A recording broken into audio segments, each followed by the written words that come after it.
যুক্তরাজ্য প্রবাসী মিডিয়া ব্যক্তিত্ব ইসলামী স্কলার ও রাজনীতিবিদ আজমল মসরুর ইকরা ইন্টারন্যাশনালের শীতবস্ত্র বিতরণ কার্যক্রমকে সাধুবাদ জানিয়ে শীতার্ত মানুষের পাশে সবাইকে যার যার অবস্থান থেকে এগিয়ে আসার আহ্বান জানিয়েছেন। হবিগঞ্জের নবীগঞ্জ উপজেলায় শীতার্তদের মধ্যে উন্নত মানের কম্বল বিতরণকালে তিনি এই অভিমত ব্যক্ত করেন। বিস্তারিত জানাচ্ছেন মঈনুদ্দিন মঞ্জু। ক্যামেরায় ছিলেন সিলেট অফিসের chief camera person Liton Chowdhury. হবিগঞ্জের নবীগঞ্জ উপজেলার দুটি স্থানে শীতবস্ত্র বিতরণ অনুষ্ঠানের আয়োজন করে ইকরা ইন্টারন্যাশনাল ইউকে নবীগঞ্জ পৌরসভার পূর্ব তিমিরপুর দারুল হিকমা মাদ্রাসা প্রাঙ্গণে এবং অভয়নগরের আরমানুল্লাহ ইসলামী একাডেমি প্রাঙ্গণে শীতবস্ত্র বিতরণকালে প্রধান অতিথির বক্তব্যে যুক্তরাজ্য প্রবাসী মিডিয়া ব্যক্তিত্ব ইসলামিক স্কলার ও রাজনীতিবিদ আজমল মসরুর বলেন, সেবামূলক কর্মকাণ্ড করে ইকরা ইন্টারন্যাশনাল মানুষের মনে স্থান করে নিয়েছে।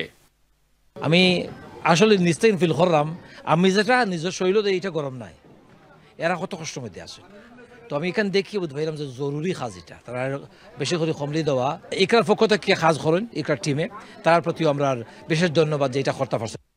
অনুষ্ঠানে বিশেষ অতিথি ছিলেন ইকরা ইন্টারন্যাশনাল ইউকের সেক্রেটারি শাহরিয়ার দোয়ানুর রহমান ও ইসলামী শিক্ষা উন্নয়ন সোসাইটি হবিগঞ্জের চেয়ারম্যান শাহজাহান আলী। আলহামদুলিল্লাহ, এটা তাদের যে প্রসিজিওরটা আমার খুবই ভালো লাগলো, যে এইখানে যে ওনারা যাতে প্রপার ব্যক্তি পায়। ইকরার যে সিলেটের যে প্রতিনিধি জনাব মুক্তাবিসুর নূর, উনি ডিজেবল, তারপরে যারা এতিম, যারা বিধবা, এদেরকে উনি প্রায়োরিটি দিয়েছেন। আমরা প্রতি বছর এটা করে থাকি, তো এবার আমরা বিভিন্ন স্থানে এটা করতেছি এবং আজকে নবীগঞ্জে করতেছি। আমরা খুবই আনন্দিত এবং আমরা ডোনার ভাই বোনদের কাছে আমরা কৃতজ্ঞ। স্থানীয় সুধীজনেরাও ইকরা ইন্টারন্যাশনালের এই মহতি কাজের প্রশংসা করেন।